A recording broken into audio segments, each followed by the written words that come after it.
Hello, dear students. Welcome to Economics with Bhargav ma'am. Continuing with our micro series, in this lecture, we'll cover factors responsible for PED. In our previous videos, we have covered about demand and we have talked about the definition and degrees of price elasticity of demand. And in this particular video, we will talk about factors responsible for price elasticity of demand. भाई अगर आप price elasticity of demand की definition देखें तो वो क्या बताता है? वो ये बताता है that it measures responsiveness of quantity demanded to change in its price. Price बदलने पर क्वांटिटी ने क्या रिस्पॉन्स दिया is measured by price elasticity of demand. Law of demand हमें direction of change देता है, लेकिन प्राइस इलास्टिसिटी ऑफ डिमांड हमें मैग्नीट्यूड बताता है कि अगर 10% से प्राइस चेंज होता है तो क्वांटिटी कितना रिस्पॉन्स दे रही है. ओके, सो पीईडी का फॉर्मूला होता है percentage change in output divided by percentage change in price. और अगर आपको याद हो तो डिग्रीज क्या हुआ करती थी, अगर लास्ट वीडियो में आपने सुना होगा, unit elastic, in elastic, elastic, perfectly elastic and perfectly inelastic. Now we'll talk about what are the factors responsible for PED. देखिए भाई, ऐसा कैसे होता है कि कभी तो 10% चेंज इन प्राइस को रिस्पॉन्स मिलता है 100% चेंज इन क्वांटिटी का, और कभी ऐसा होता है कि 10% से प्राइस बढ़ा और सिर्फ 2% रिस्पॉन्स दिया क्वांटिटी ने. There are many factors which affect कि हमारी क्वांटिटी कितना रिस्पॉन्स देगी to a certain change in price. अब जैसे सबसे पहला फैक्टर है availability of number of substitutes.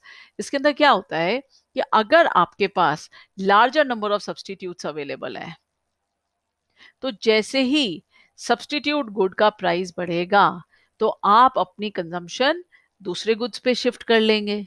Result ये होगा कि जिस कमोडिटी का प्राइस बढ़ा है उसकी डिमांड पे बहुत ज़्यादा इफेक्ट आ जाएगा, लेकिन जिस चीज़ के सब्सटीट्यूट्स हैं ही नहीं, अगर उसके प्राइस बढ़ भी गए या कम भी हो गए तब भी आप कोई ज़्यादा रिस्पॉन्स नहीं दे पाओगे, जैसे electricity.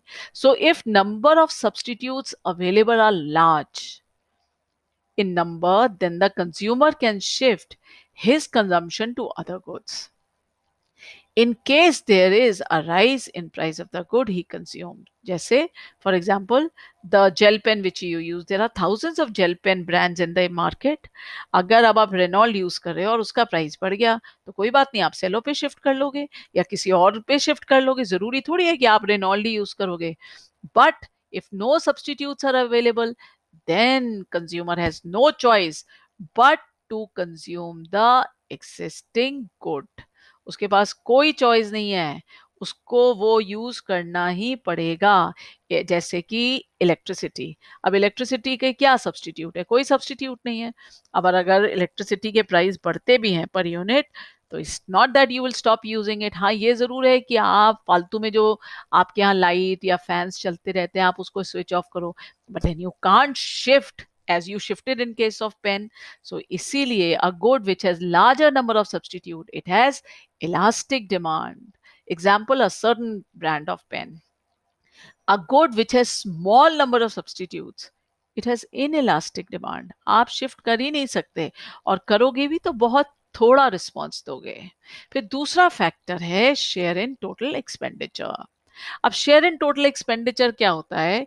Suppose you make an expenditure per month, and in that you are making a very small percentage of your total expenditure on say good A, और एक दूसरा गुड है जिसके ऊपर आप अपने टोटल एक्सपेंडिचर का एक बहुत बड़ा शेयर खर्च कर रहे हो. तो जिस पे आप थोड़ा पैसा खर्च करते हो, जिस गुड पे, अगर उसका प्राइस बढ़ भी गया तो वो आपके बजट को बहुत ज्यादा अफेक्ट नहीं करने वाला है. क्यों? क्योंकि वो तो आप बहुत थोड़ा यूज करते हो. आप 50,000 रुपए खर्च करते हो पर मंथ और उसके अंदर मैच बॉक्स आप 2 रुपए की खर्च करते हो. अब 2 रुपए की मैच बॉक्स अगर अब 4 रुपए की हो भी गई तो आपके बजट पे कितना फर्क पड़ जाएगा? कोई फर्क नहीं पड़ेगा। इसीलिए मैच बॉक्स के अगर प्राइस बढ़ भी गए तो आप उसकी डिमांड को कुछ नहीं करोगे, इनइलास्टिक डिमांड रहेगी, क्योंकि जो आपका खर्चा है मैच बॉक्स में आउट ऑफ टोटल एक्सपेंडिचर बहुत छोटा है। लेकिन वही आप 50,000 में से किसी चीज पर 20,000 रुपए खर्चा कर रहे थे। अब अगर उसके प्राइस बढ़ जाएंगे तो आपका तो पूरा बजट हिल जाएगा। आप अब इमीडिएट रिस्पॉन्स दोगे, कोई सब्स्टिट्यूट ढूंढोगे या कुछ उसकी डिमांड कम करोगे।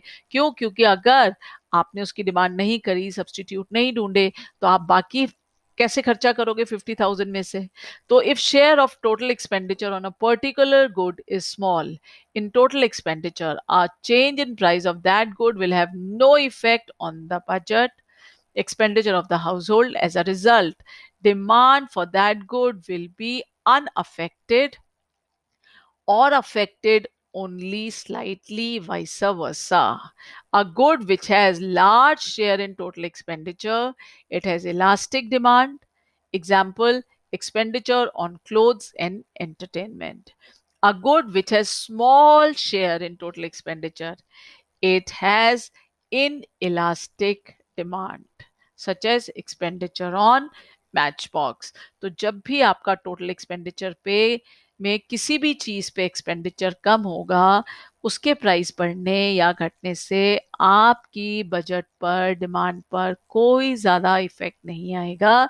इसीलिए ऐसी गुड्स की डिमांड इनइलास्टिक होगी, और जिन पे आप ज्यादा खर्चा करते हो उनके प्राइस चेंज से आपके बजट पे बहुत बड़ा फर्क आ जाएगा, इसलिए उनकी डिमांड इलास्टिक होगी। अब आ जाओ भाई nature of commodity. Nature of commodity affects elasticity of demand. कैसे? अब जो हैबिचुएटिंग गुड्स हैं, जिसको हैबिट लग गई, वो उसके बिना रह ही नहीं सकता, तो भाई उसकी डिमांड कैसी हो जाएगी? हाईली इनइलास्टिक हो जाएगी। जिसको ड्रग्स की आदत है, तो अब कुछ भी प्राइस हो, तो habituating goods are the goods without which the consumer cannot live. Therefore, consume, therefore must consume such goods, making its demand inelastic, जैसे ड्रग्स। फिर नेसेसिटी गुड्स जैसे दवाई। ओके, अब जिसको दवा खानी है, या जैसे सॉल्ट, इसके बिना चलेगा नहीं ना, तो ऐसी चीजों की डिमांड भी हाईली इनइलास्टिक होती है। Necessity goods are the goods which are essential for consumer to consume, making its demand highly inelastic, जैसे सॉल्ट, जैसे मेडिसिन। अब आ जाओ नॉर्मल और लग्जरी गुड्स। भाई these are the goods which you are having because you want to have enjoyment or you want to live.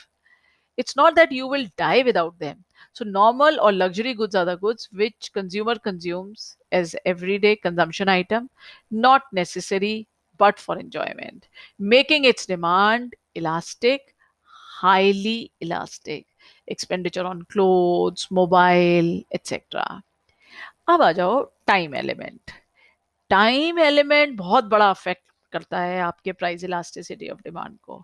अगर time available है तो आप सब्स्टिट्यूट्स ढूंढ सकते हो, आप अपनी कंजम्पशन किसी और गुड पे शिफ्ट कर सकते हो।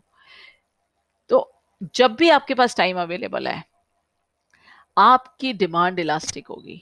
लेकिन अगर टाइम इलास्टिक आपके पास अवेलेबल ही नहीं है, तो आपकी डिमांड उस गुड के लिए इनइलास्टिक हो जाएगी।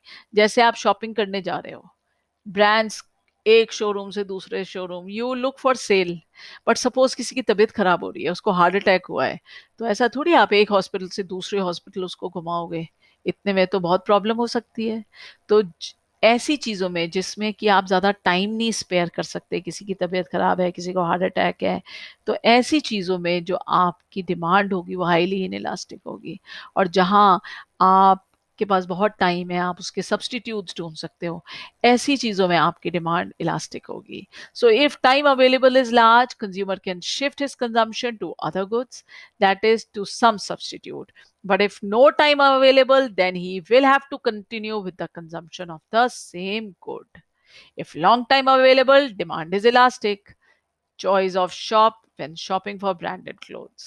If short time available, then demand is inelastic. वो कुछ भी पैसा मांगे, आप हॉस्पिटल में अपने बंदे को एडमिट कराते हो, Example, hospital when suffering from heart attack. अब आइए income level. Income level PED को कैसे अफेक्ट करती है?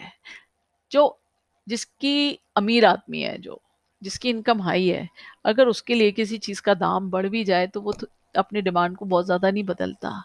लेकिन वही जिसकी लो इनकम है, कम इनकम है, वो एकदम रिएक्शन दे देता है. तो high income consumer has inelastic demand, low income consumer has elastic demand. And the last factor responsible is price level. जब भी कोई चीज महंगी होती है और उसका प्राइस से 10% से कम हुआ, तो जो प्राइस 10% से एब्सोल्यूट टर्म में कम होगा वो एक बहुत बड़ी फिगर आ जाती है. तो हाई प्राइस गुड्स की डिमांड इलास्टिक होती है, क्योंकि वो जो चेंज आता है हाई प्राइस गुड्स में परसेंटेज से एब्सोल्यूट टर्म में, वो एक बहुत बड़ा नंबर आ जाता है. जैसे रीबॉक के जूते सपोज 15,000 के हैं, उसके बाद 10% का सेल आया तो 1,500 रुपए कम हो गए, तो लोग बहुत ज्यादा उसको शॉपिंग करेंगे.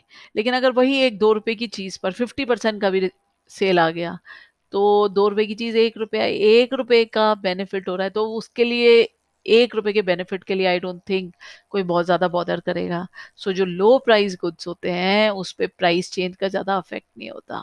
तो price level affects price elasticity of demand. So I hope the whole concept is clear to you. Listen to the video twice, thrice. It will help you understand the chapter and get good marks. Happy learning!